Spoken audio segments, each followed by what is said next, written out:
Yo, what's poppin', everybody? I want to welcome y'all back to the No Level Cap podcast. I'm Sage Ashford. I'd like to introduce everybody to the crew.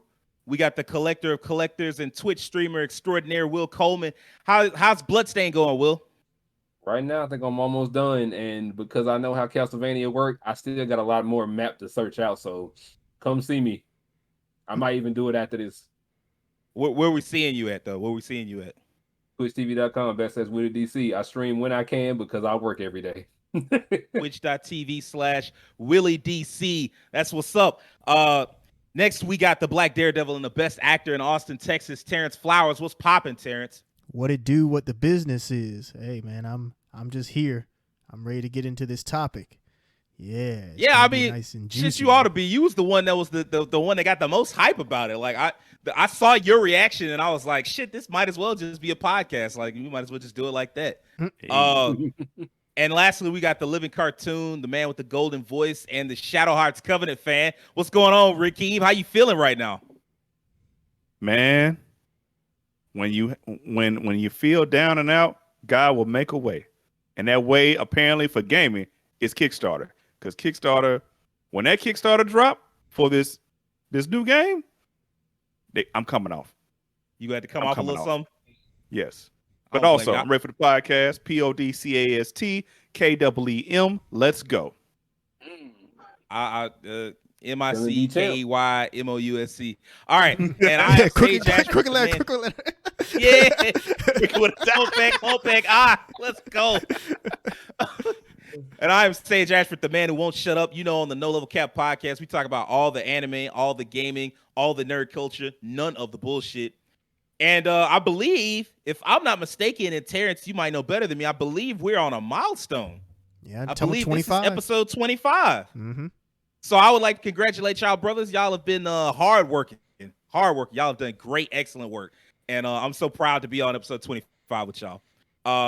As y'all know, No Level Cap goes live every Monday. If you prefer the video version, we're on YouTube. If you're a fan of the audio version, we're live on Spotify as well. We put up bite-sized clips of our podcasts on Twitter and the old Ticketh of Talketh. So we everywhere. We everywhere you want us to be, baby. Now, this week, I want to talk about something, and it like, we really struggled. I'm not going to lie. Like, for weeks, I've been talking about, like, we're going to cover Gamescom. We're going to cover Gamescom. We're going to cover Gamescom. Then Gamescom happened, and it was just all right. It was okay.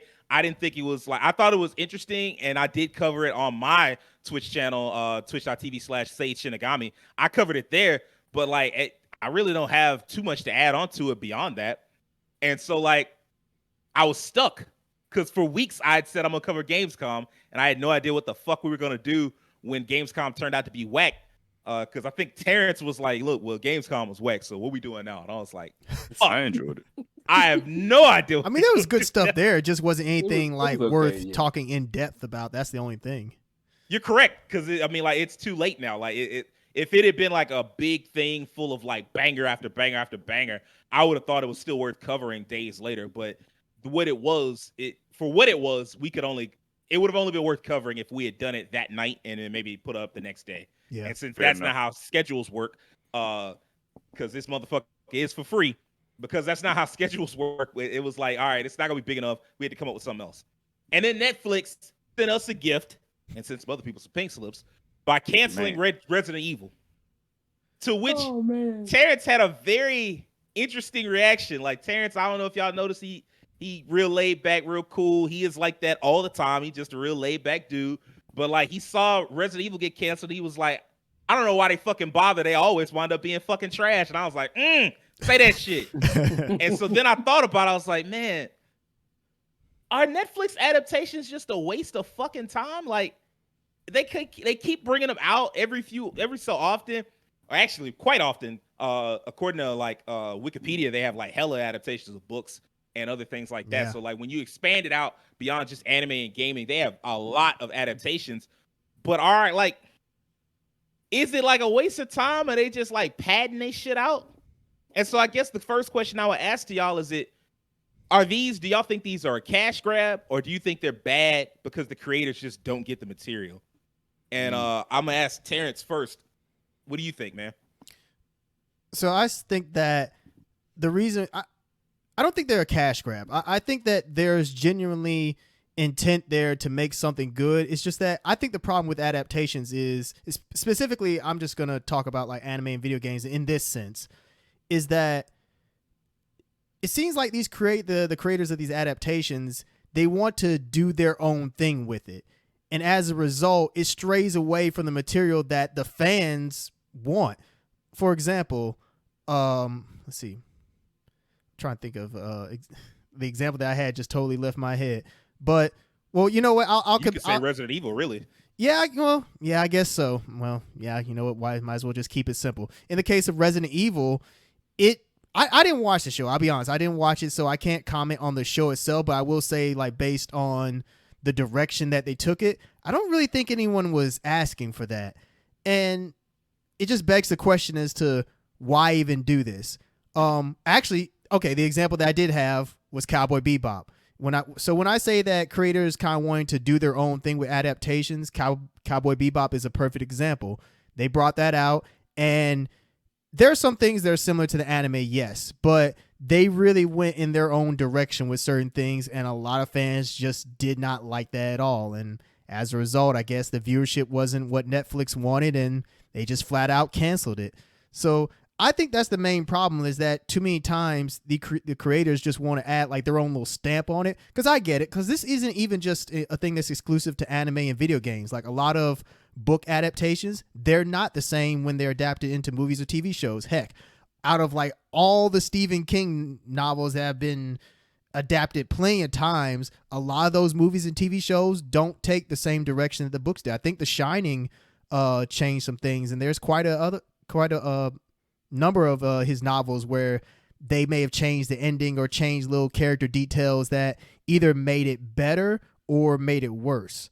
And that's the thing, that when you do change something that people are expecting, it can be a good change, but the flip side of it is that it could be a bad change. So it just seems like it hasn't been figured out for anime and games yet. It seems like for books and other types of adaptations, people have pretty much figured it out. It's like not a science yet, because there's still bad book adaptations.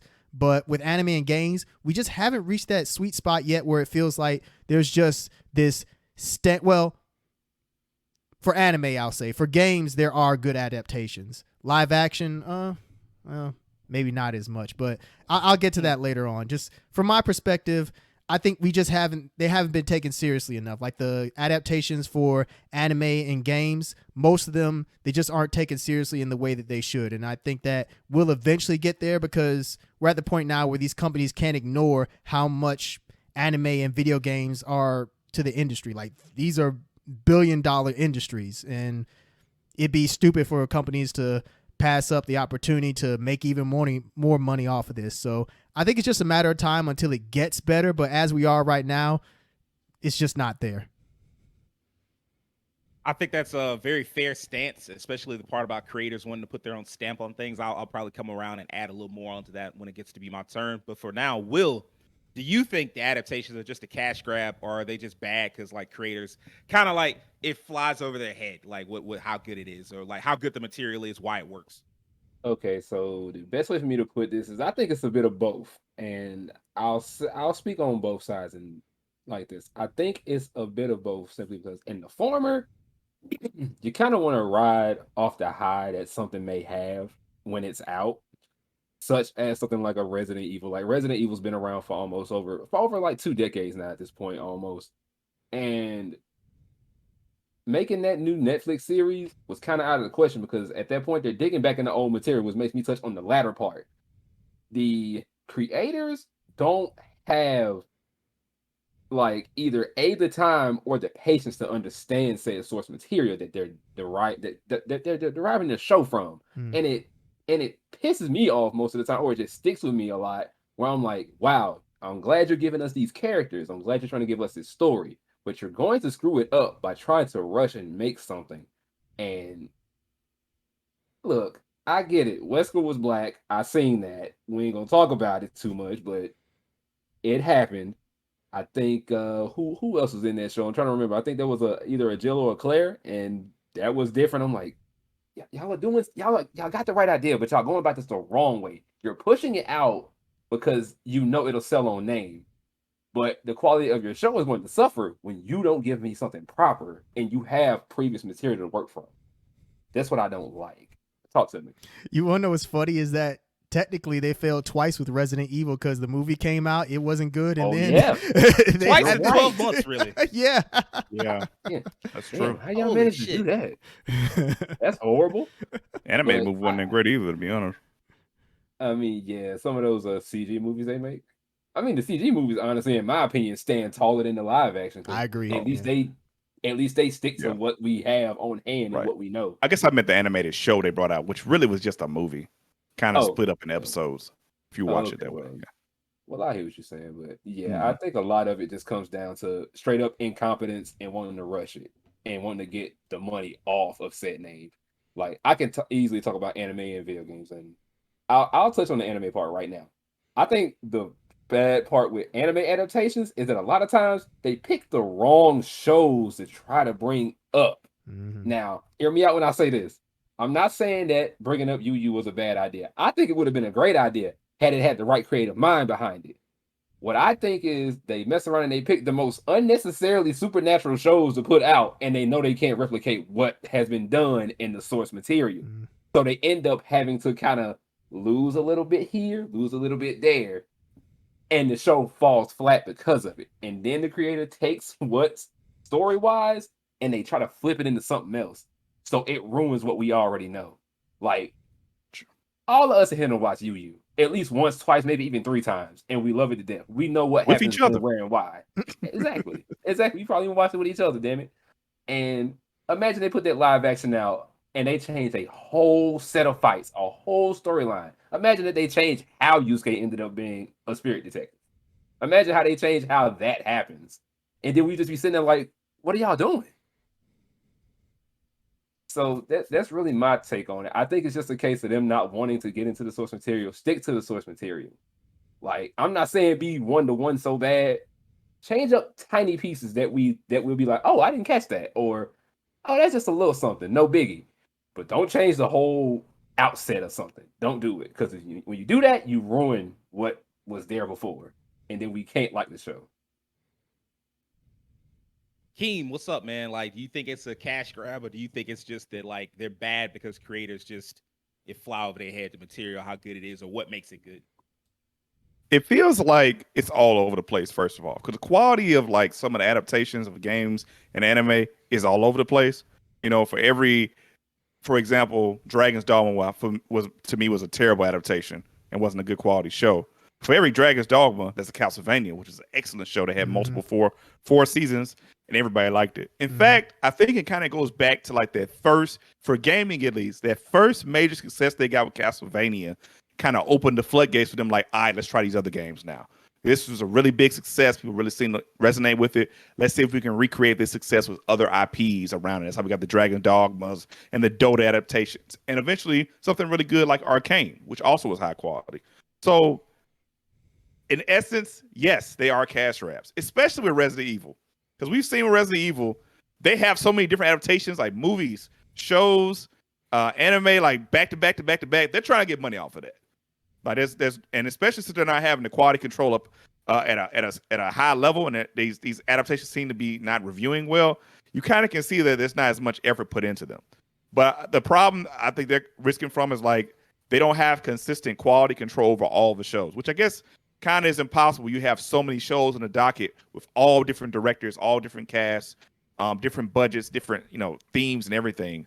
I remember when Witcher came out, I enjoyed Witcher. But I mean, when it first came out, you could tell they were trying to figure out what the hell they wanted to be. Because like anthology show, it was two different timelines. They were trying to figure out the pacing of the show. And the second season is completely different. It's one timeline all the way through. So that could be it too. Some of it is the growing pains of like trying to find the sweet spot to satisfy the fan base and create your own vision. Because every creator wants to put their stamp on something, but also make the fans happy, which is hard. We're fickle. We're fickle. Daniel Bryan, we're fickle. So that's a part of it too. They're trying to create on the weight of these expectations that gaming fans and anime fans or fans of the original source material have. while also trying to make it work for the limited series they have, because they're not going to be many episodes usually. So they have to fit within that time frame and have their own storylines, because they're not going to just one for one do the shows or the games and things like that. So it's a combination of things. I think it's just not universal quality control. The expectations are set high, but like the quality of like the writing and everything, it doesn't meet those expectations. And I think there kind of some pressure too to kind of like hold on to some things the fans want, and at times kind of take risks and try something new as well. And I think it's just growing pains with that. And sometimes they hit it, and sometimes they don't. And that's just the simple of it. Those were all really great answers, by the way. So like I kind of came up with these questions while I was like on my way to the grocery store, and I'm sitting here looking at this question now, and I'm like, holy shit, this question's a lot to unpack now that I think about it. Like I actually sitting here thinking about, man, like so. First off, I think for Netflix in general, it is a cash grab. I think they just want as much original content as they can get onto their Right. platform to like convince you that it's going to be worth $18, or $20 or whatever the hell they eventually plan on settling the price at when they finish price gouging the shit out of everybody. I think for them it's a cash grab. I think for the creators, sometimes it's a mix of sometimes creators just don't get what makes that property work. Like Cowboy Bebop. Cowboy Bebop was obsessed with making the show have the appearance of Cowboy Bebop the anime. Like the setting, the backdrop, the characters, for the most part, they were obsessed with hitting those notes. But the writing just wasn't at the same level as the writing was in the 1998 show. It's kind of And like then to Ghost in some the extent- Shell. Oh, yeah. A lot like Ghost in the Shell, yes.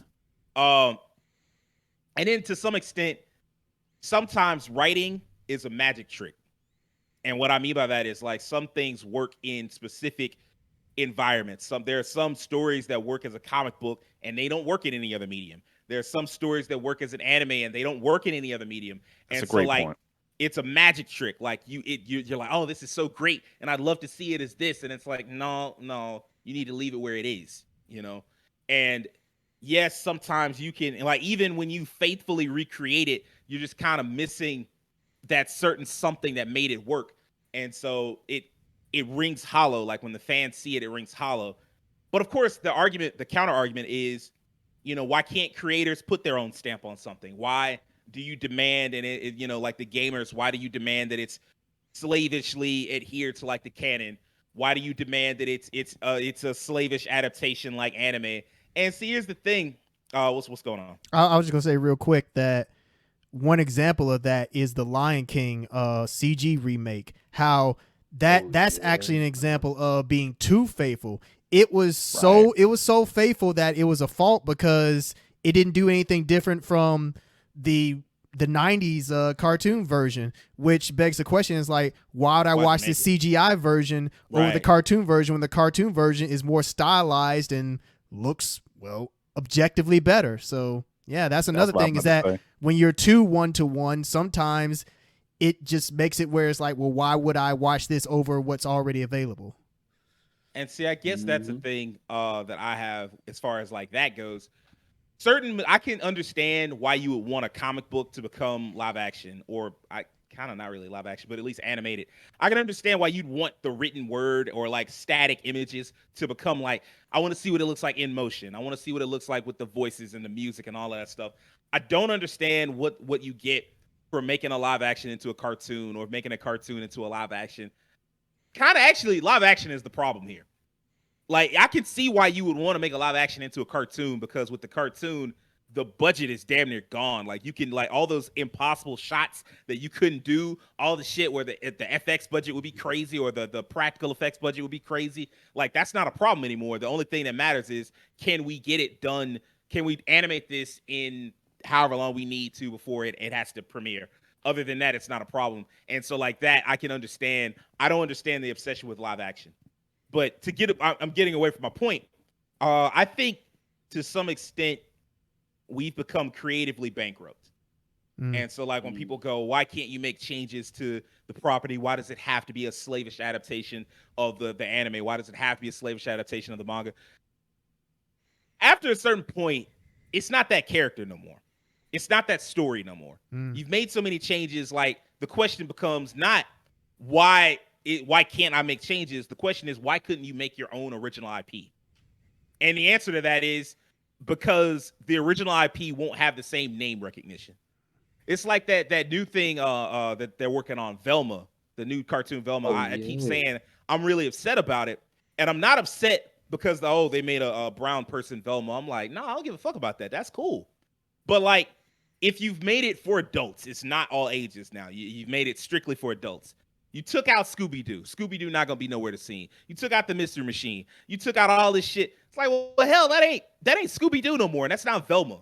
Like, that's some other character. And you really should have just called it a new IP, but you were too cowardly to do so because if it's and you make up a name and it's like make up some name and you take like a South Asian character and it's the name of the South Asian actress and you do that and you make that show and it's a mystery and it's serious and all this other stuff with a slight element of comedy, that may not sell as well as if you use Velma, And there are other properties that are like that where you make all these changes and it's like, well, why didn't you just make a new IP? And I would be all for that if they made more new IPs instead of being like, well, we're gonna take this thing that you love, but we're gonna take out all the cool scenes and cool character aspects of characters that made you love the show in the first place or make you love the game in the first place. We done took all that out. It's gone now. And now, do you still love it? It's like, well, hell no. You changed everything that I loved about it. And even with Resident Evil, I'm still kind of baffled that they fucked it up. And I'm not even a big Resident Evil fan at all. But like the little bit I know about Resident Evil, it makes it feel like this isn't very hard to adapt. Like the first thing you do is they go to like a castle or whatever, and a mansion. They go to a mansion and some shit popping off in a mansion and they gotta like try to find their way out of a mansion. That seems like a fairly easy thing to base the season around. And the season 2, you trapped in this police headquarters and you got to get out and you got to get out of the city before they blow that bitch the fuck up. That's Resident Evil 2 and 3, I believe. That don't seem like that hard. Like you making changes that don't even need to be made. Like it would be one thing if you was making changes like, oh, these are big deal. Like we have to make these changes just to make the budget work. You don't have to do that. None of that was necessary. You made those changes because you wanted to be original, to which I'm coming back around to my initial point of make a new IP. Make something new. It's going to be okay. But, I mean, I feel like we've been shitting on stuff for like 10 minutes, 15 minutes straight. And I feel like Netflix don't fuck everything up. No. And so I would like to ask y'all let's get a little bit of positivity in this bitch. Are there any Netflix adaptations you thought were actually good? Like, what are some stuff that you like? Man, I really love this. I fucked with it. Keem, what's up? Man, I loved. First of all, I'm gonna go back a little further for me. I love Voltron. The adaptation of Voltron was kind of cool to see. I'm glad you brought that up. Modern day take on the Voltron format. They did do some changes to it. They changed some characters around and how the identifications and stuff like that. But the essence of the show, it was just fun to watch. It was made by that Avatar team, and that team, they have a really good job of making you really fall in love with those characters. I like that team dynamic, the space travel, the drama they had within the team. Where people are at each other's throats sometimes. There's the alien party they have to go against.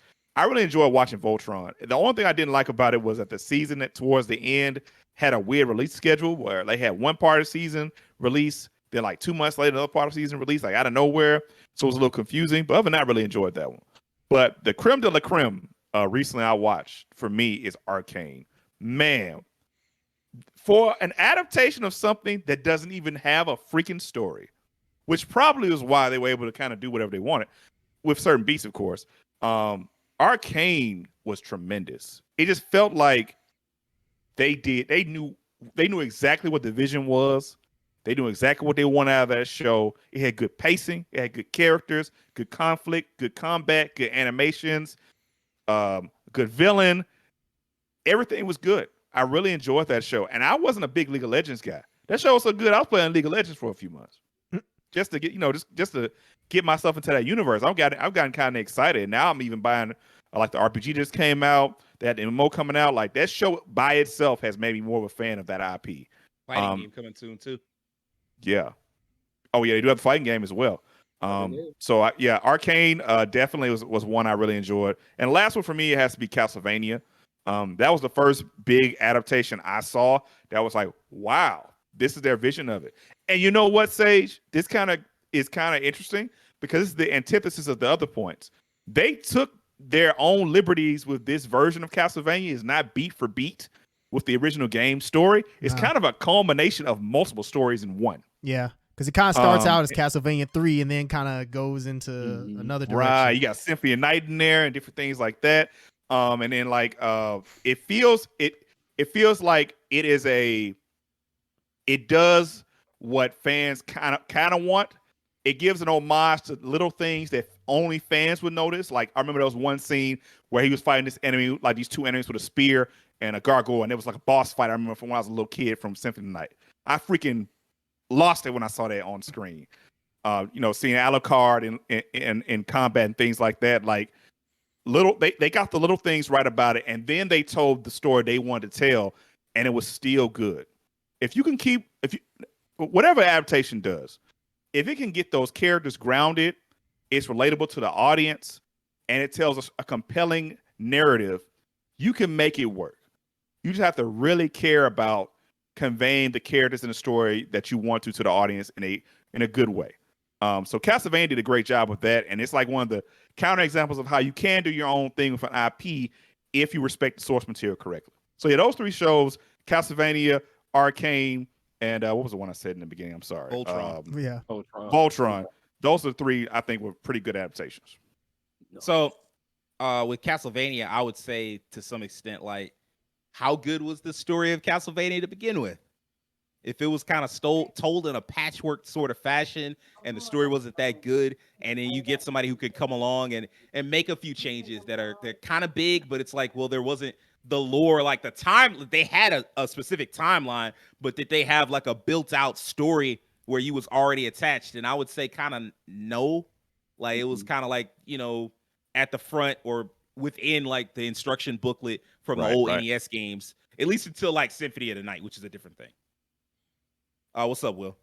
To speak on Castlevania, since I'm kind of like the resident Metroidvania guy, looking back on those games, I'm gonna say the first 4, maybe 5 games, Castlevania 1, 2, 3, Super Castlevania 4 was like a remake of the first game, and probably like Castlevania Adventure on the Game Boy. A lot of that really didn't connect like flat out, like until you got to like later games on like the PlayStation and PlayStation 2. In particular, the PlayStation 2, because there's like Lament of Innocence and Curse of Darkness. Those 2 games kind of gave you prequels to these people from those early 80s games. And like, so that's these people's parents and grandparents and so on, that it kind of ties it back together going forward. Like it took a while for it to kind of tie itself up, but it's there. Yeah, because a lot of Castlevania is just them kind of going through different, not bloodlines, but going through different generations. Different generations. Yeah. I think as long as you stick to the core of it, which goes back to that thing I said about the core of things. Even Voltron, they made some changes. They added, I think, another woman to the cast, and they made one of the characters gay. And I'm like, oh, that's cool. Like, they still 5 characters that pilot 5 lines that make a giant robot and they fight aliens. That's the core of what Voltron is still there. And so, like, you can make changes to Voltron. Like, there are certain changes you can make, and it's like, yeah, this is fine. You can change the race of a character. You can change the gender of certain characters within specific cases. Like Saint Seiya, there was something lost there. Maybe we come across it and I have time to explain. But in most cases, you could change race, gender, and you probably gonna be all right. Just so long as you get what the basics of it, something works, and then you like, all right, I'll be fine going forward. Will, any Netflix adaptations? I'm guessing you gonna say Castlevania. Any other ones where you like? Yeah, aside from Castlevania, which like really sat with me because I even have like the first season on Blu-ray right here next to me because I'm like, I like it just that much. I'm gonna get the Blu-rays for these shows, especially if they come on out. I'll get them. Another something, because I remember this being a thing, and Cuphead, the Cuphead show. Mm-hmm. Great point. I haven't seen that show yet. That's why I didn't bring it up. I like it simply for the fact that it did exactly what my brain kind of thought a show would be like after playing the game. And I'm just like, I know these characters don't necessarily have like official voices in the game, but after hearing what they sound like in the show, I'm like, this kind of fits. And I just kind of like the shenanigans that Cuphead and Mugman get into. It definitely feels like an old timey like show. It feels like it. It feels like something that just kind of got pulled back from like the 50s, 60s and 30s, brought forward 40s. 30s. Yeah, like somewhere in that area. Definitely. It felt like it just like they went and reached back, pulled it out, and said, we're gonna give it a fresh coat of paint, give it some voices, and give you a little bit of comedy, action, and just craziness all That throughout. 4K And I love that. upres. Yeah, basically give it that AI upscale. So yeah, Yeah, I Cuphead think and Cuphead is Castlevania. that's a great choice. Like just in general, like it does have that feel of like a Merry Melodies type cartoon where you just like yank that bitch, and you just like, oh, okay, we gonna make it work. And you know, of course, they made changes, and it wouldn't exactly Mm-hmm. fit into like the 30s or the 40s, but it does have enough of that vibe that it captures what the game was trying to go for, which was to capture that 30s and 40s type vibe. Yep. Terrence, what adaptations from Netflix did you think were actually good? Well, it's Raheem pretty much like knocked out all the big ones, and Will got another one that I had written down. So I'll go at this from a different angle because I kind of anticipated that. So it's funny when we talk about adaptations, and the reason why I originally asked about the scope of this podcast is because really almost everything nowadays is an adaptation. Like I was just going through Netflix's list of stuff that's been adapted, and I was surprised to see like some of the shows that some of their bigger hits, they're technically adaptations. Like Queen's Gambit, that's an adaptation of the novel. Bridgerton, that's an adaptation of the novel series. There's let's see, Altered Carbon, that's an adaptation of a novel. So I know that. there's I a didn't know that. there's a Yeah, you bunch just told me of adaptations Lost that in Netflix Space. has done. Yeah, Lost in Space. Yeah. And then you mentioned Voltron, Raheem. You have She-Ra, which I know. I mean, that technically falls into the reboot category, but you know, it kind of also falls into adaptation as well because it's adapting the original source material and making it its own thing.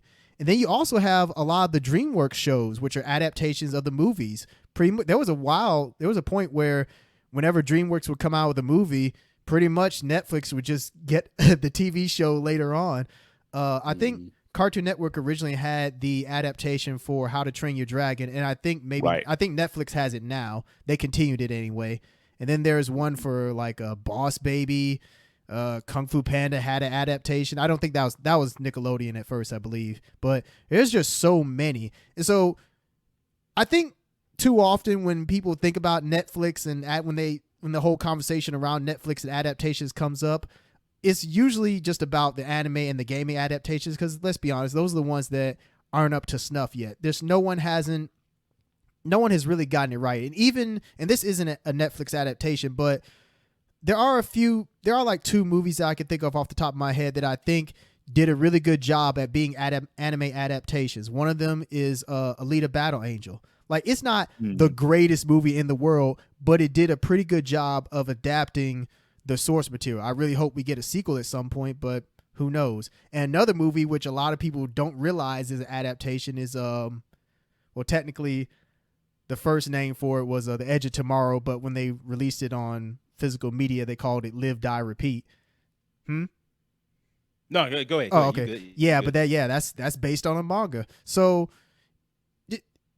yeah, it's just I guess what I'm getting at is that not all Netflix adaptations are bad. Not at all. It's just that they haven't nailed it down for anime and gaming yet. And I think it's a matter of time. It's just going to take the right team to come across and really take it seriously and take it to the next level where it's like, oh, okay, everybody else can see like, oh, this is how it should be done. But yeah, the examples that you all named those are some of the best. Castlevania is amazing. Arcane, like you, Raheem, I wasn't even a big League of Legends fan like that. I have plenty of friends who are into League, and you know I know some of the lore.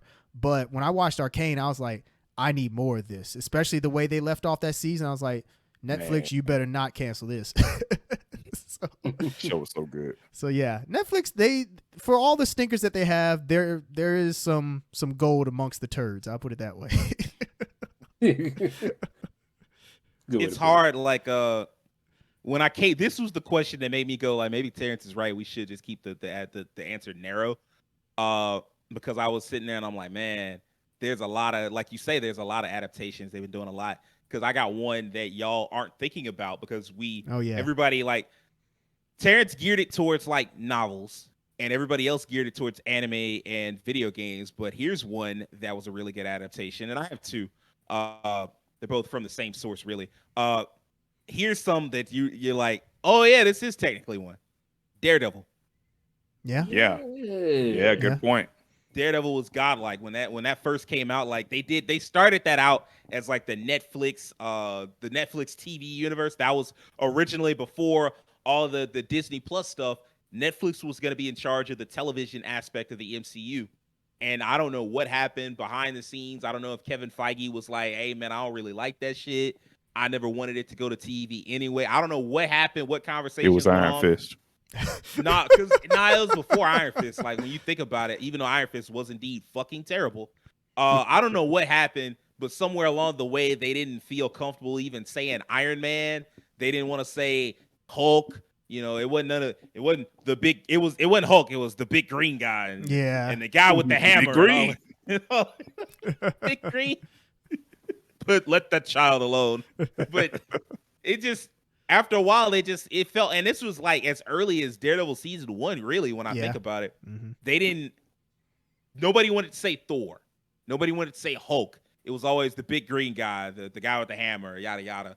And so like I don't know, like I felt like that particular show was really good, even though they disconnected it from the MCU. The action scenes were top notch. The way that Charlie Cox plays Daredevil is fucking perfect. He's easily one of the best actors to play their role. And you talk about Robert Downey Jr. being perfect for Tony Stark. No, Charlie Cox was born to play Matt Murdock. He does such an excellent job. And they did an excellent job of showing you exactly what the comics show you, which is that Matt Murdock's life fucking sucks. And it's always something going wrong. Even when he wins, he finds a way to like take a L. You know, like he'll whoop Kingpin, lose his girl or some shit. Like it was so much stuff. And then that show had some of the best fight scenes. Like I remember for a little while, everybody wanted their own hallway fight scene and shit. You know, like such a great show. Like I remember watching that and being addicted for like the every like what was it, 8 episodes, 10 episodes for the first season, and I watched them all in like 2 days. I didn't give a shit. I really did. I'm not even a binge guy. Like I don't really binge a lot of shows, but I was just like hooked because it felt like the only thing I didn't like was that he didn't have his costume at first, but other than that, I was hooked from moment one. And that's a perfect one. And then another perfect one is Sandman. From what I've seen, Sandman, and I'm only like an episode and a half in, but like from what I've seen, it's excellent. Some things are done shot for shot, which is what happens when you have the creator directly involved. And that to me is when you really care about the material. You can say whatever the fuck you want. You can make all these arguments about how, well, they shouldn't have to talk to the creator, and why the fuck not? I'm going to take it right back to my original argument. If you don't care enough to talk to the creator and get the creator's input, maybe you should have just made something original. How about that? And like they cared enough with Sandman to not just ask Neil Gaiman what he thought. They had him in charge. He helped go figure out some of the actors, which like at that point, if the show fails, it's his fault, right? You put it in his hands. He was in charge of picking out the actors. And to me, I thought he did a great job. You know, like, oh, he changed the race of some act. Who cares? You know, Deb she still got the right personality from the clips I've seen. You know, people talking about, oh, they made Desire non-binary, and I'm like, I will hit you with a fucking brick. The opening line for Desire is they describe the character as he, her, it. If that ain't non-binary, I don't know what the fuck that they didn't have the language for it back then, but that's what that is. And so like that like they understood, okay, this is how we update that.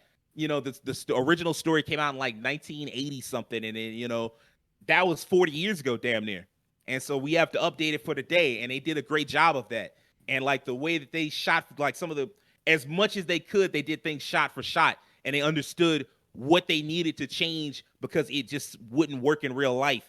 So much of that is just, that's the kind of labor of love that I'm looking for from an adaptation, and they did it correctly. And so like, yeah, Netflix, hats off to them for that one. Massive success. You know, it got hella views. People watched it. #1 in every country. Watch them cancel it. Watch them find a way to fuck it all up. Oh, it's too expensive. I pray to or whatever. God they don't. Shoot. Don't do If that. they cancel that, I mean, like, I know we don't have a large audience, but I'm just telling y'all, if they cancel Sandman, even if you don't like Sandman, cancel your Netflix subscription because it don't make sense. Like, if it don't make eventually it's dollars, gonna it don't happen to make you. sense. even if you don't like Sandman, cancel it anyway. Because let me tell you what's gonna happen. Your favorite shit, you gonna get a favorite thing, and you gonna be like, "This shit is amazing. It's the greatest show I ever watched." Everybody watching it, they gonna cancel it. Whatever, they gonna come up with some reasoning. It's not gonna fit their algorithm. Maybe it didn't bring in enough new people. Whatever the fuck excuse it is, they gonna cancel it instead of just keeping that bitch running because it is popular. Like, it seems like it would be brain dead. Oh, and I guess no, I don't think anybody said it, but The Witcher is an amazing adaptation. Yeah, forgot about I that. I ain't wanted gonna to lie to say it, but that first season is kind of weird. When it going from like, it kind of like jittering around with the timeline got kind of weird. But I did like it. I did think it was a good adaptation, for what it was. Yeah. I mean, the timeline thing didn't really bother me until like the end, where it turned out it was like a curveball, and like, oh yeah, this character, all the stuff that happened to them happened before all the other stuff that happened to this other character. Like, Yep, that's actually made it more confusing. that was a bit of a curveball, but before that, I don't think there was that much time. Like, it did hop around a lot, but I didn't really mind because it's this big, gigantic universe, and you kind of have to hit all these spots. And we have long passed the days where you could do a 20-episode season. You can't do that anymore. And really, they can't afford the budget for that anymore. Like, you couldn't, if you did a 20-episode season, the budget would look like ass instead of doing like a tight 10 episodes. So I'm not as bad. Like, I wasn't bothered by it personally. Like, I know a lot of people did find it confusing. Terrence is not alone. That's why Rakeem brought it up. And that has been a frequent criticism of The Witcher. But I always was like, oh, yeah, it's fine. Season 2, not as strong to me as season 1, but still fairly strong. I liked it quite a bit. And so, like, I'll give them that. And that's probably going to be the best example of a live action video game adaptation where they nailed it. Right? Okay. Yeah, I can agree with that. And hopefully that and Castlevania are what they're looking for as far as like, this is how it should be done. This is the bar. And Sonic, but that's not Netflix. So, Yeah. Hopefully people can look at those and be like, that's the bar and we got to hit that. Otherwise, what the fuck are we doing? You would hope. So this next question is really simple. Should Netflix slow the fuck down? Is it too many adaptations too fucking quick? Because like, I feel like every time I turn around, there's a new adaptation of this, a new adaptation of that. Especially really when you think about all these different, not just Netflix, but other places. Like, you think about like, okay, we got Lord of the Rings, and we got Game of Thrones, and we got Wheel of Time. The Wheel of Time. Like, goddamn, like so many different. Like, I would have never thought. You say what? The Boys. The Boys. Oh, The Boys, yeah. The Boys too, for sure. But I was just thinking like specifically novels, fantasy, like some kind of fantasy novel. Like, that's a lot, and very quickly. And really the same thing with Star Trek, but that's one company. That's just Paramount Plus trying to like squeeze out every dime of interest on Star Trek. And Disney Plus really with Star Wars. Like, I feel like everybody is moving fast. Is that Netflix's problem? Like, is Netflix moving too fast? Or is it we got to keep up with everybody else? Terrence, what do you think? Well, I think at this point, yeah, they got to keep up with everyone else. But at the same time, like I said before, everything is an adaptation now. Like, we're getting so many movies, so many TV shows. The industry, just in the point that we are with the industry, a lot of people are scared to make these. I know you mentioned new IP, Sage, but a lot of these companies and they're scared to do that just because it is a financial risk. For every movie like Everything Everywhere All at Once that's a new IP and is amazing, you get something that is put out as a new IP and no one really cares about. Shoot, what was that movie that came out this year? It was like a Viking movie that reminded me so much of Vinland Saga that people talk The about. Irishman? The Northerner.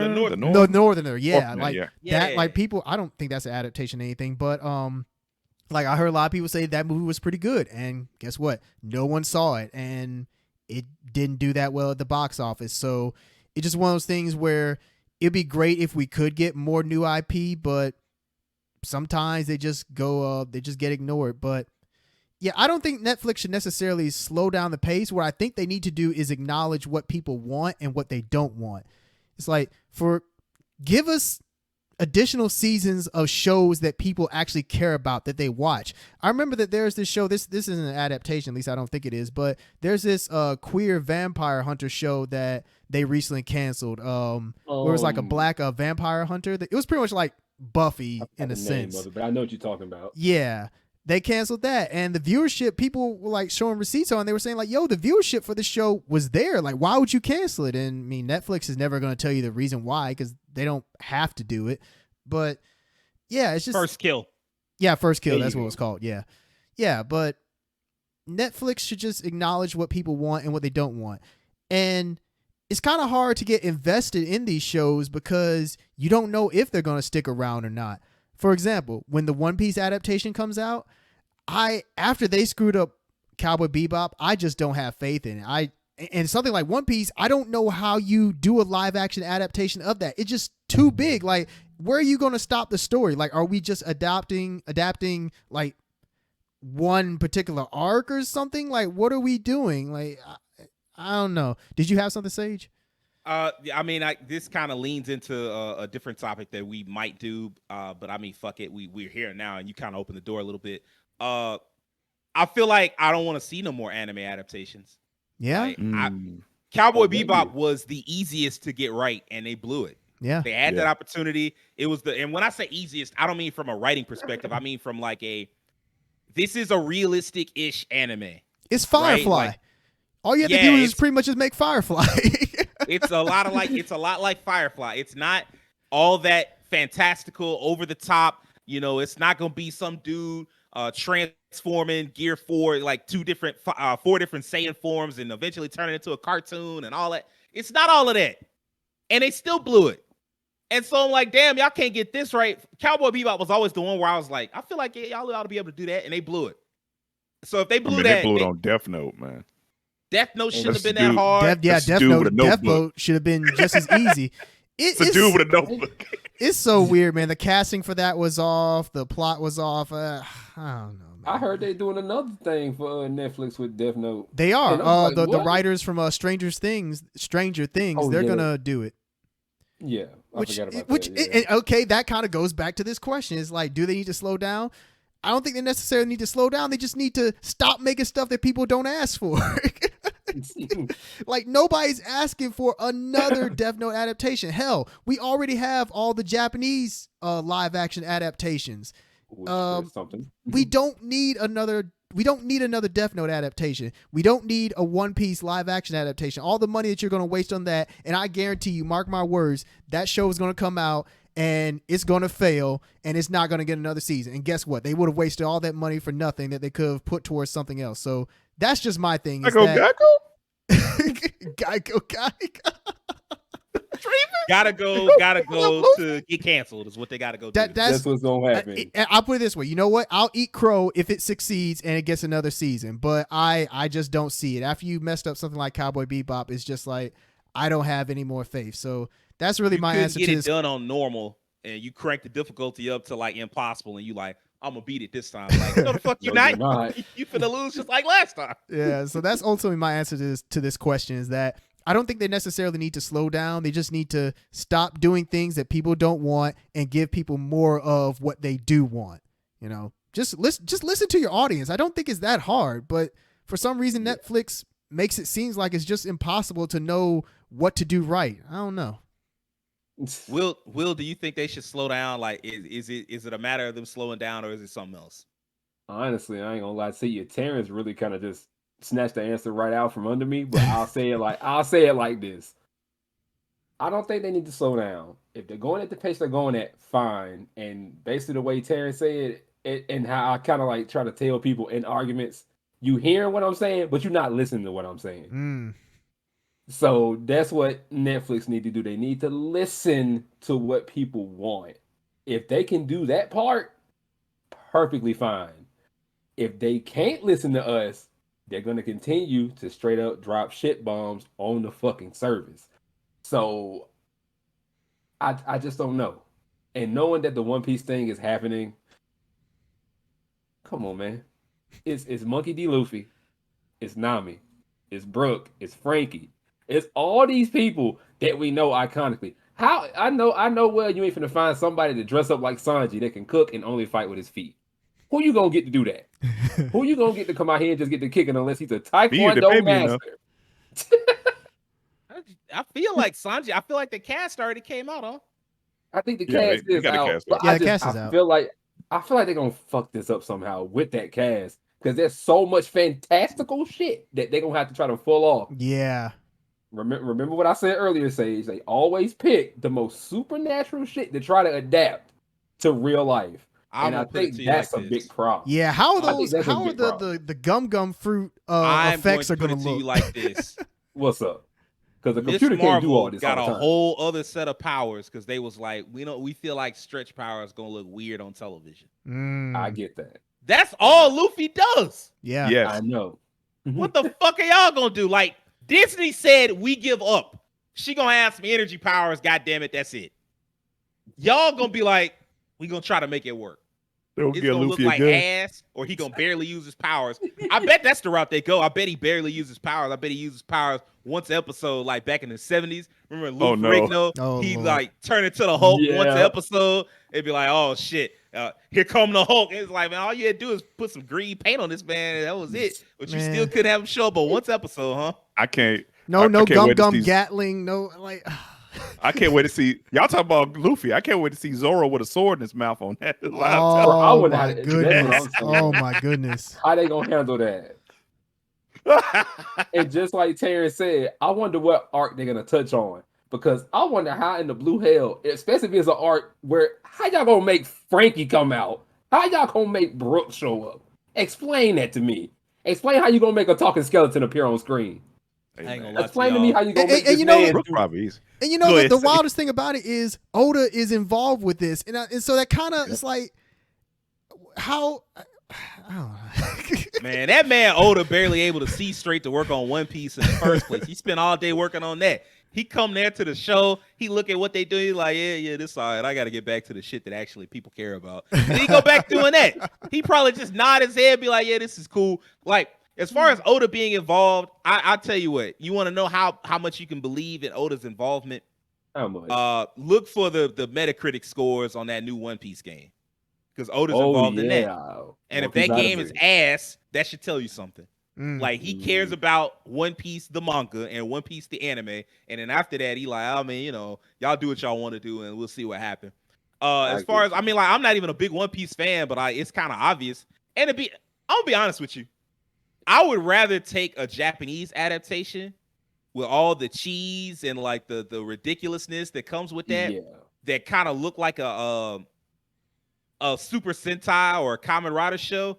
Because at least they trying to go for the spirit of the thing, even if they can't figure out the budget. Kind of like Full Metal Alchemist. Be like, you say what? Yeah, a lot like Full Metal Alchemist, where it's like, I mean, it still kind of feel like it. It just reminds you how ridiculous some shit looks. Yeah, and Attack on Titan too, where it just looks. I freaking hated that movie. It just looks goofy, but I mean, it looks like it looks like it pretty much. It looks like they're capturing the spirit of things. Yeah, and I'll take that over like. We had to make all these changes to make it fit, and it gets to the point where it's like, this ain't even the thing that I like. Like you took everything that I liked out. It's gone now. It's like, yeah, but it's got the name on it. Ain't that good enough? Like hell no. No, it's not. And plus, and that was actually my other complaint too. Them catching the spirit of the show or changing it. And I'm scared that if they mess around, and even though they got his involvement in, I'm scared they're gonna mess around and try to lower that little, you know, that over the top crazy tone of One Piece and kind of bring it down a little taste of earth. And the minute they try that, it's gonna go straight down the toilet. What if it's super serious? Like if it gets super serious, definitely serious. Ain't no humor. Even as someone who is not a One Piece fan myself, I respect the living hell out of that for going as long as it has and it's keeping the fan base that it has. It does that shit. It's a wrap for that. Them fans are gonna shit on that. Hands down, no joke. Yeah, I know Keem has been watching a lot of One Piece lately, so I'm sure he's probably got a lot of thoughts about the Netflix One Piece and how that might turn out. But let me ask you, Keem, do you feel like they need to slow down on the pace and maybe like put a little more time and effort into them? Yeah. So since we talk about One Piece at length, I actually won't go into One Piece that much. Yes, yes. Until you get it, at least with the anime adaptations, video game adaptations to an extent too as well. Get one adaptation that just knocks it out the park first, then build on the how you did that. Like how did you get the pacing, how you got the storytelling. The director isn't going to be the same, but at least you have the spirit of how you might want to do your adaptations in the future. You have an idea of it. Kind of a bad example, but an example. CW shows. They had a framework for how their shows work. They weren't the best shows. Don't get me wrong. What if we use the MCU? MCU. There we go. Okay, there we go. Kind of had a framework. Iron Man was kind of the experiment.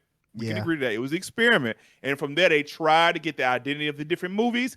Then they figured out how to do Avengers, and then they got the identity, and they were off to the races. They need to get one adaptation. I don't think it's going to be One Piece. I don't think it's going to be Yu Hakusho. But just one. And just like give it everything you got. Get the creator involved. Although One Piece does have the creator involved, I still don't believe in that. Get the creator involved. Get something that's reasonable to adapt. Because at this point, there's been all types of rumors about stuff that's being adapted. So we know Yu Hakusho's coming. We know One Piece is coming. I heard a rumor about maybe a Gundam show or something like that. Yeah, coming. no, that's not even a rumor. That's Gundam happening. movie. Yeah, And that's that's happening. Gundam movie. Yeah. You know you're going too fast when I already know what the schedule for the next year and a half is for your adaptations. And you haven't even really nailed any one of these adaptations yet. I haven't heard too many people complain about the Bleach adaptation that much. I guess it was kind of so-so. I never really watched that one. That was technically Japanese made, right? The Bleach Yeah, adaptation. it was. Yeah. Yeah. So it Oh, kind of it was, okay. has that same spirit of what we were talking about earlier. You know, the Attack on Titan and Full Metal Alchemist kind of thing. Right. Yeah. Speaking of Full Metal Alchemist, man, I did not like that adaptation. Boy, me and my brother laughed. I ain't never laughed so hard at an adaptation in my life. Boy, I was laughing always as bad. I did not like that adaptation. Never seen It's getting a sequel, right? I think so. Yeah, it's I getting a think it sequel. had a sequel already. Already? Did Am I tripping? it? I heard it may was not. announced. It may just be in the works. It may be in the works. Yeah, I did not like that adaptation. But get back to my point so I don't lose track. Yes, for me, I see the pace they're going, but like the other adaptation they're going, I know content is king. But if you really want to nail these, because Netflix is in a spot where, as far as the streaming services go, outside of Crunchyroll, they kind of have anime on lock for the mainline streaming services compared to HBO Max and Amazon and all the other ones. So I guess they want. Yeah. So I think they still want to hold on to it to a degree, which is why they're doing live action adaptations. Just get one that's of highest possible quality. Really get a good director behind it. Get that casting right. Get the creator involved. Give it a decent budget, and then pick something that you know that's like it's proven popularity and it's grounded and it's reasonable. Netflix is always complaining about cutting stuff. We talked about this before, even on the podcast here. They always complain about cutting stuff, and Sage made a great point. You knew how much it cost when you made it. You knew what you were getting into when you made it. So Netflix, stop making stuff you can't afford.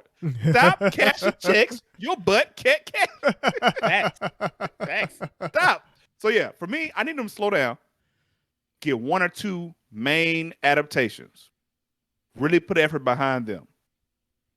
Once you get one that's critically acclaimed, gets the viewership you want, good quality, that gives you a framework to kind of do with the other adaptations. And that way you can have good quality control down the right. At least a line. Like you said earlier, have a standard. This is the standard, and we'll go from there. That's how I feel about it. I think. What's up, Will? To go back on this Full Metal Alchemist thing, yes, it has had a sequel that was actually out this year called The Revenge of Scar. It's getting the third movie this year called The Final Transmutation. That's quite the title. I know, It's right? definitely a hell of a title. I always mean, want like- to watch that ironically. I'm sorry, go ahead. I might actually like it. I don't know. Like sometimes I feel like with live action stuff for anime and anything animated, whenever you have to do a live action version, I feel like you almost have to play along a little bit, let your imagination fill in the gaps, just because it's never gonna look as good. Like I don't care. You come through with the comments. I'm not hearing you. Like I'm gonna go all out. The best Marvel movie will never look as good as Young Justice, Avengers: Earth Mightiest Heroes, Justice League Unlimited, like the top of the top, the best. I'm not outside of Into the Spider-Verse. And do you know why Into the Spider-Verse people be hyping it up the most? Because it's animated. Yeah. It's And they spin it animated. all. Like Yep. that's and why uniquely animated at that. uniquely animated too. Like to some extent, when you get too fantastical, your brain it's never gonna look right. Like the CG, we not there yet, and even if we were, it would cost too much, and so it's never gonna look as good in live action as it will in animation. I don't care. Like in game, I love in game. I would rather watch Earth's Mightiest Heroes. I would rather watch Justice League Unlimited. In game was great. It's a testament. Like I know I was talking, creatively bankrupt. The fact that they were able to follow through on that across a decade, Yeah. like don't underestimate that. Like don't underrate that. That's hella work. But even with that, there's some things where I'm like, man, I kind of wish they had done this. I kind of wish they'd done. You can't do it. It costs too much. It's too hard. And so, like, I guess as far as like, do I think they should chill out on the adaptations, the adaptations of different stuff? My answer is Keem is right. Like, ultimately, you need to slow down and get one right. You need to stop like the assembly line shit. Marvel did the assembly line shit after they got Iron Man 2 right. 2 a little more iffy. I went back and rewatched 2. It's not as bad as I thought it was, but still, like the phase 1, like they were really slow with phase 1. You get one movie a year, maybe 2 occasionally. A lot of times you just got one movie a year. And it wasn't until much later that they started regularly giving you 2 movies a year. Now it's like 3 movies a year. They knew what they was doing back then because they had to get the process right. And until you get the process right, you're going to always botch it. You're going to always, you just hand it to somebody and you like, hey, man, go figure it out. And I know people down Marvel, they like, oh, Marvel doesn't let creators make their own decisions. And when they do it, you wind up getting some ass. You get hot ass. You get creative ass cheeks. I don't want that. I ain't asked for that. I ain't asked for creative ass. Like put that somewhere else. Like artsy twerking belongs somewhere else. I don't want that. Like get that out of here. Give me a product that I'm like, oh, I really enjoyed that. Like even if it's not the most creative thing, at least you tried to make it something that people would enjoy. Or you can do what I said earlier and just make new IP.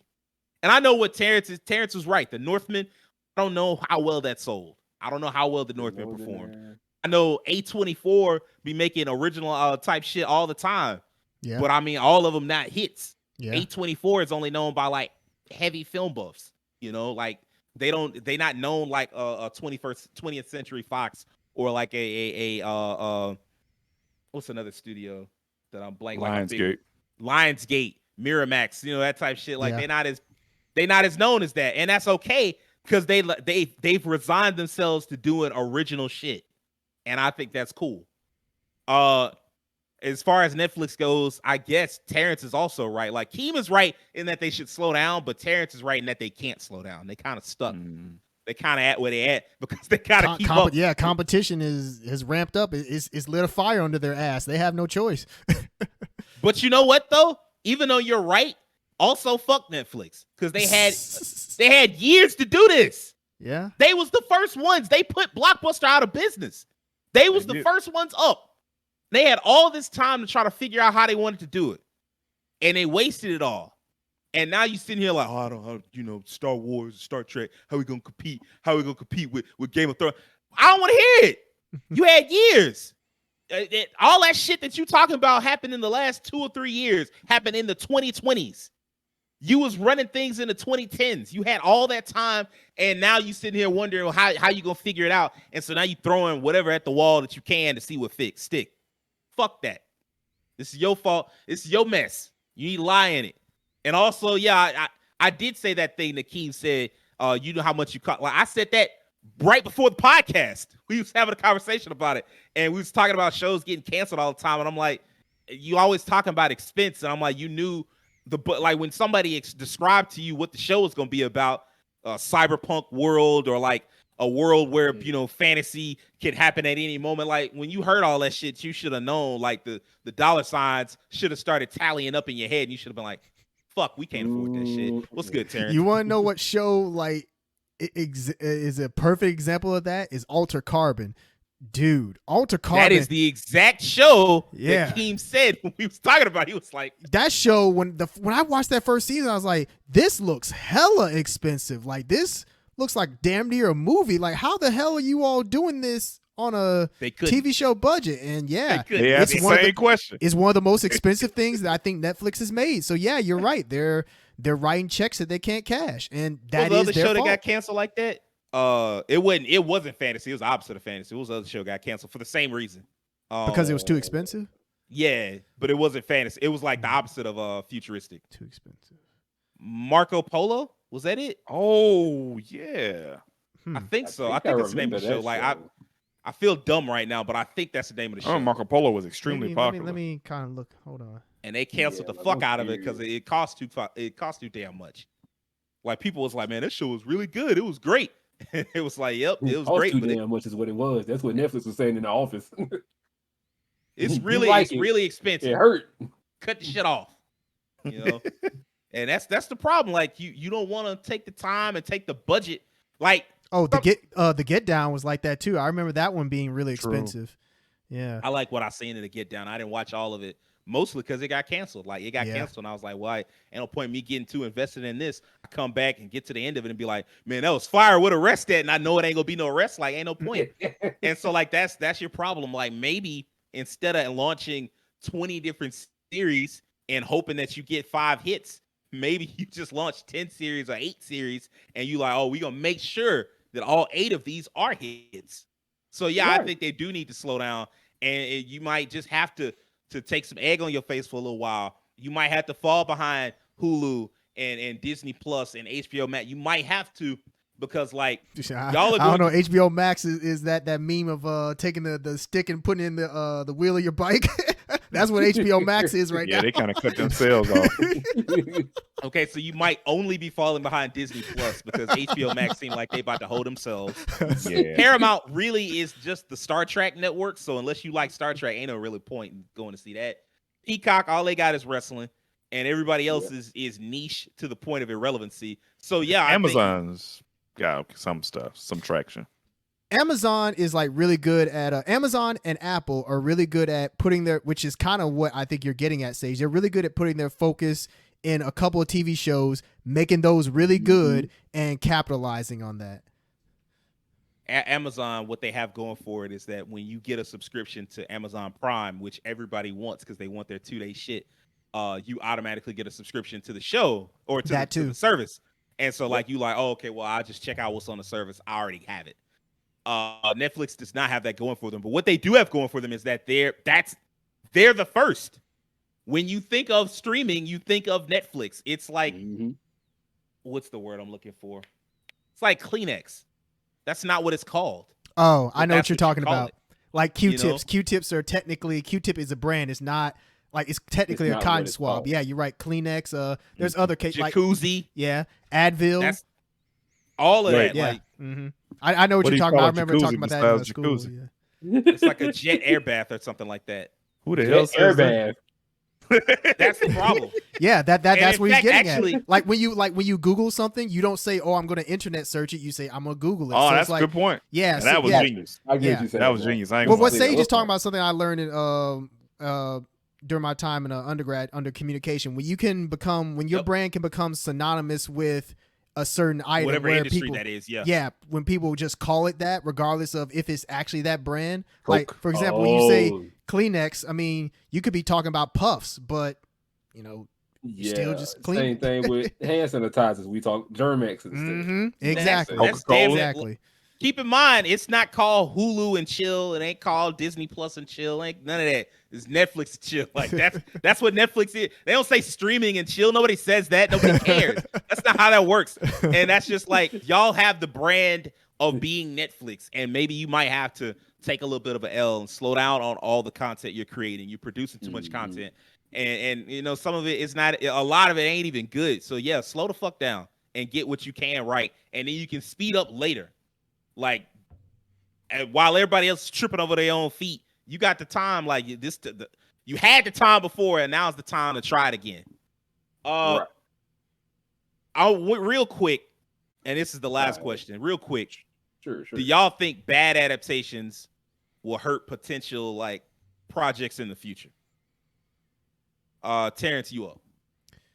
So I'm actually going to touch on what Rakeem mentioned. Well, both you and Rakeem mentioned earlier, because I had this written down to talk about. Is that I agree that I think at this point they need to go about it in like the MCU or even the Batman way, where up until Iron Man and Dark Knight came out. And I mean, I know there's been Batman movies before that. I mean, we could say Batman 89 is the one that kind of set the standard. But what I'm getting at is you need to have that one project that sets the standard for how it should be done, and then you follow that formula and continue to improve on it. So there needs to be like some kind of anime or video game adaptation that's at the level of like an Iron Man or a Dark Knight. And once you hit that and people respond well to it, it's like, oh, okay, let's continue to do that. Kind of like with the Sonic movie, where the Sonic movie, I mean, it's not the greatest thing ever, but it's one of the best video game adaptations. And I guarantee you that from now on, people are going to look at that movie and say, okay, we need to keep this similar kind of formula in terms of like the fan service, listening to the fans, like the fact that they changed Sonic from looking like this ugly beast that they released in the first trailer to actually going back and fixing it by listening to fans. Like, yeah, that was a good thing. A lot of people went to go see the movie just because they listened and fixed it. And so that's what I think that Netflix needs to do now is, like you all said, they just need to get one make a really good adaptation. If it succeeds, follow that formula and continue to improve on it, because, you know, adaptations aren't going anywhere. Like we've said multiple times in this episode, there's adaptations of everything now. Like almost every movie that comes out or every TV show that comes out now is an adaptation of something in some way. So asking it for it to go away is not going to happen. The best we can hope for is that they make them better. That's facts. Yeah. Will, what's up, man? Like, do you feel like bad adaptations will hurt potential games in the future? I feel like that's a no, but like, how do you feel? Okay, so you're asking me, do I think bad adaptations will hurt future adaptations? Are you Yeah. saying it that way? I guess I Okay. technically did not answer that question, but I'll let you go ahead. I mean, like if you were saying it that way, when you asked, will it affect future games? I'm just like, I don't know, should it? But I think bad adaptations will definitely kind of hurt in the future, simply for like y'all said, they kind of need to slow down and find one that'll hit the mark with the people. Because if you can't land it with the people, what makes you think continuously making stuff is going to get them to be like, okay, this is great, I like this one. I hate for you to throw 20 turds at a wall and somebody like the 20th. I hate for Netflix to do. That's what I'm saying. I hate for them to be like, you like this one? You like this one? No. And then the last one. At that last one, it's just like, okay, it didn't have as much corn, but it's cool. So I'm just like, so my thing is, yeah, I think a bad adaptation will flat out hurt future ones, because let's be real, how many of those creators, directors, producers, writers are gonna have to hold that on their name, knowing that shit was ass, and knowing that it was associated with Netflix, and that's gonna be who wants the red end? Who wants the scarlet end? Let's be real. Let's just ask that. Who wants the scarlet end of fucking nuttery? Who wants that? I don't fucking know, man. I just don't think it's gonna work itself out. It's not. So, bad adaptations will screw it up for a lot of future ones. Okay, so let me I'm gonna go back around to Terrence, because Terrence felt like he didn't answer the question. So I'm gonna go back around, but first let me go ahead and set a little bit of a stage. I think if you have too many bad adaptations, it's definitely gonna hurt. I think books will be fine, but I think genre fiction might suffer, and I definitely think superheroes will suffer as you do like more generic type stuff. I don't know if anybody remembers. I think 2 years ago, definitely either 2 years ago or last year, they came out with this show called Jupiter's Legacy. Yes. I saw that, and it was just it was just there. You know, it wasn't really bad. It wasn't like horrible. It was not good. It was just there. And there was potential for it to be better than just there, but it was just there. That's what it was. And I feel like if you get too much of that, eventually people go, why am I looking at this? Why am I looking at anything that isn't Marvel? You know, like eventually you just get to the point where you're like, I'm gonna look at Marvel's what Marvel got because I trust Marvel, and everybody else, fuck them. Same with DC. Even DC, like I feel like if DC trip up too many times, they might be like, oh, I'm just gonna look at what Batman got, and then that's it. Fuck them after that.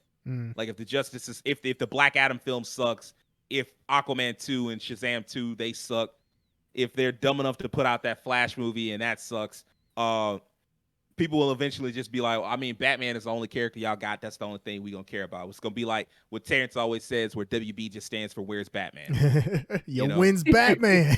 Wins Batman. And Netflix, I feel like if they're not careful, eventually they'll come out with an anime adaptation that is good, but it'll be too late. If you throw to like take Will's analogy a little bit further, but without being as graphic, if you do throw 20 turds at a wall, and then the 21st is like an actual arrow, nobody's gonna go check and see if that's an arrow. They're gonna be like, I mean, all that shit on the wall. You cried wolf too many times. Near. Yeah, like you cried. You tried to tell me that you had the new hotness too many times, and then when you finally had the new hotness, I'm like, yeah, that's what you say every time. I'm not interested no more. Right. And so to me, I feel like if they're not careful, not only can it hurt their company, but it can hurt the brand aspect of it. And so like there are video games that could get good adaptations and good anime that could get good adaptations and even novels that could get good adaptations, fantasy maybe, where it's like if you keep fucking it up, nobody's going to care anymore. So that's my answer on that one. And so what's up, Will? The add-ons to that, it's just I also want to say I just hate that they be getting such softballs. And I know that, directing and making the stuff is not easy, but I hate when they get easy things that I'm just like, oh, you can definitely make this work. Like y'all mentioned with Cowboy Bebop. I felt like that was a softball and they somehow screwed it up.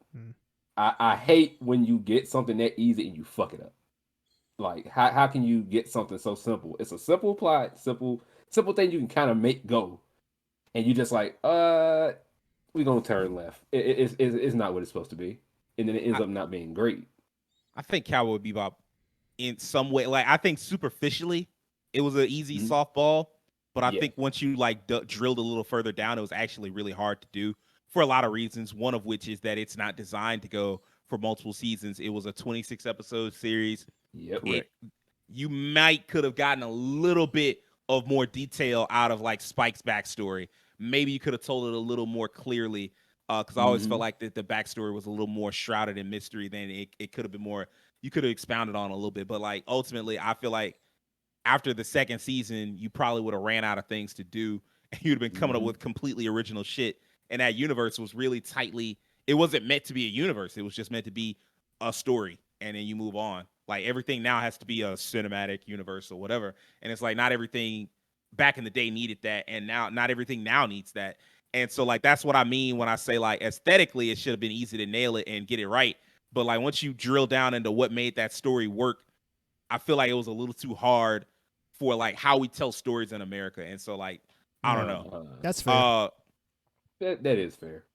Rakeem, Yes, sir. do you feel like the bad adaptations are gonna hurt like potential, or do you think that even if it's bad, they're just gonna keep plowing through?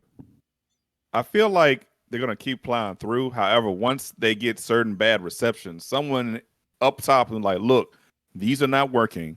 We're not getting the viewership we want.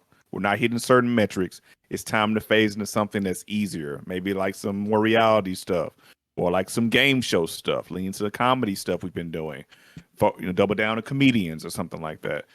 I felt like when they started adapting like the video game stuff, especially Castlevania was such a huge success, they were trying to get ahead and chase what they thought may be the next trend, like how superheroes is the trend of the last decade because of the success of the MCU.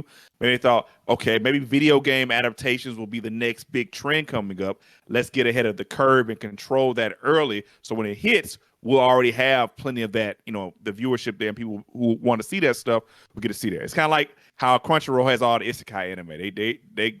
They got the trend. They got it. So in that regard, I feel like going back to the original question. In that regard, I feel like Netflix thought they had an opportunity and they wanted to capitalize on it. But if you keep going hit the well so many times and you don't get what you want, eventually it comes up dry. Eventually, you got to move to another well. They're gonna find something else. If it's not anime, it's not video games. As we've seen with other streaming services like Discovery and Warner, they're cutting off stuff before it even gets started. They don't even give it a chance to see if it'll even make it to be positive. They're just like, eh. So I mean, with these services, anything's up for grabs. And Netflix, especially, we've seen their record isn't so clean with cutting off some of these adaptations. Like Marco Polo was very successful, cut it off. Also, Carpenter, I couldn't hear nothing but good things about that show over and over and over again. It seemed to be really popular. They even made like a spinoff of it, like an anime spinoff. Yeah, they cut did. it off. Too expensive. Sense8. Sense8, great example. Sense8 is one. Yeah. Right. Yeah. And if your name isn't Stranger Things or Cobra Kai, you ain't getting no. You might not get a third, fourth, fifth season. Shit, Cobra Those Kai two was probably shows, like their smartest pickup. Yeah, Yep. that's true. They adapted that from the YouTube Red series. Yeah. And it didn't seem like it was that expensive either. So it probably helped out Cobra Kai. So that's probably what it is. They broke asses was just like, hey, I mean, we only pay them like what, $30 an episode and a pack of banquet beers and that's it. So like a hot dog and a handshake. Yeah. I'm gonna tell you what it was. They sold them probably got cut of them Cobra Kai t-shirts. I see them shirts everywhere now. Holy Yep. crap. I even got them at GameStop, bro. Yeah, but anyway, to go back to the original question, I think they'll try to plow through them as much as possible. But I feel like, at least to me, if this One Piece adaptation doesn't go well, and this Yu Yu Hakusho adaptation doesn't go well, that might be the time when we start seeing them like, let's pull back on these anime adaptations and look at something else. That's how I feel about it. I agree. Like, I think eventually somebody holding the purse strings is gonna be like, hey man, stop it. Let's do something else. Like I'm tired of throwing money down a hole. We're not getting nothing from it. Stop it. Terrence, would you like another? Do you want to? Would I like a lifeline? No, real quick. Sure. It's interesting with the whole Netflix meme being a thing. You know, like the anime, the Netflix adaptation. You would think with that being such a prominent meme that Netflix would have some self-realization to slow it down on this stuff, but it doesn't seem like that's the case, which is kind of why I don't know. Like, I agree with you all, but it doesn't seem like they care. But I do think that if One Piece fails and Gundam fails and whatever else they're working on, if all that fails, yeah, I think it's a wrap at that point. Is Gundam You theirs? You can't look at memes when you up here spending money. You said it's Gundam theirs? Fair point. Yeah, like I know it. They are. There is a Gundam film being made, but I don't know if it's Netflix's or not. 99% certain that I think it's them. Let me just check real quick. Gundam live action. Well, while you It's look a it up, Gundam we talk on to everybody. Netflix. All right, Hey, go you ahead. too. Yeah, Netflix. that. Yeah, it says Netflix has revealed new concept art for their Gundam live action film. So yeah, they are. It is a thing. I have lost a lot of faith in this project all of a sudden. Yeah, I was like really gonna give it a chance, even though like Gundam typically like live action, they tried it once, it didn't really work out. In fact they recently retconned the live action Gundam film.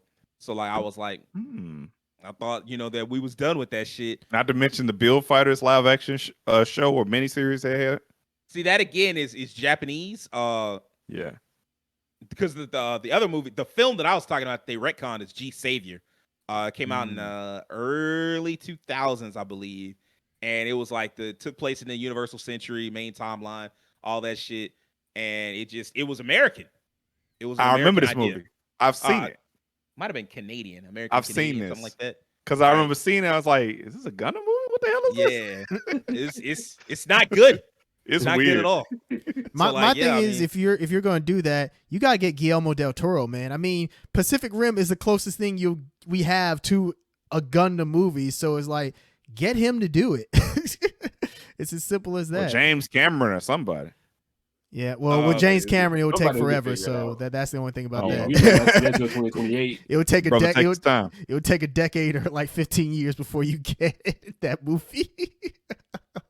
You're right. But you know what though? That might be worth it. Like it might be worth Gundam's it to gonna look have good. like a big picture Gundam film where it's like you got to go to the theater and it looked like a film that people want to go see. Like that might be worth it. And you put James Cameron's name on it, it might be the thing, the next level, like that thing that you were talking about earlier, where it's like something that comes out that's so big that you can't ignore it, and everybody goes, "This is the standard going forward." James Cameron Gundam would be it. That's what he tried to do with Alita. Like he tried to make that his big thing. You know, I don't think it was as big as he wanted to be, but you know, I mean, he did what he could. The thing is, with that one, he was carrying the name all by himself because Alita isn't that big over here. Yeah. With Gundam, he wouldn't be carrying it on his own. It wouldn't just be Gundam, or it wouldn't just be James Cameron. It would be James Cameron's Gundam. Yeah. And when you take two things like a big name director and a big fucking property, a big IP, those two things together seem like they would be like it's got all the makings of a smash hit to me. Yeah. Ultimately, to answer your that question, is like, yeah, I think if they continue to mess up, that eventually it is gonna like slow down the other adaptations, and you know, rightfully so at this point, because it's like if the majority of them suck, like why keep doing them? I guess that's why I think that eventually we're gonna have to get to the point where somebody makes like an Iron Man equivalent for this, you know, or like what they did with Sonic. I mean, look, after 20, 30 years of doing video game movies, we're just now getting to the point where they're starting to actually be decent. So I feel like there is eventually hope for anime, but it's just unfortunately going to take some more time. It's going to Not to mention that Mario anime movie coming out. Might see a day where we have a video game cinematic universe with Mario and Sonic share movies or something. Hey, it's me, I'm Mario. I was gonna say, let's get past Chris Pratt being Mario first, and we'll see what happens. Yeah. All right. Okay. I think that's gonna wrap it up for this week's episode. So if you enjoyed it, I need a few things out of you. I need you to do us a favor and hit that subscription button on YouTube. I need you to follow us on Twitter and on the Tickety Talks. I need you to tell your friends about us. And lastly, I need you to do me a personal favor and have an excellent week. Peace.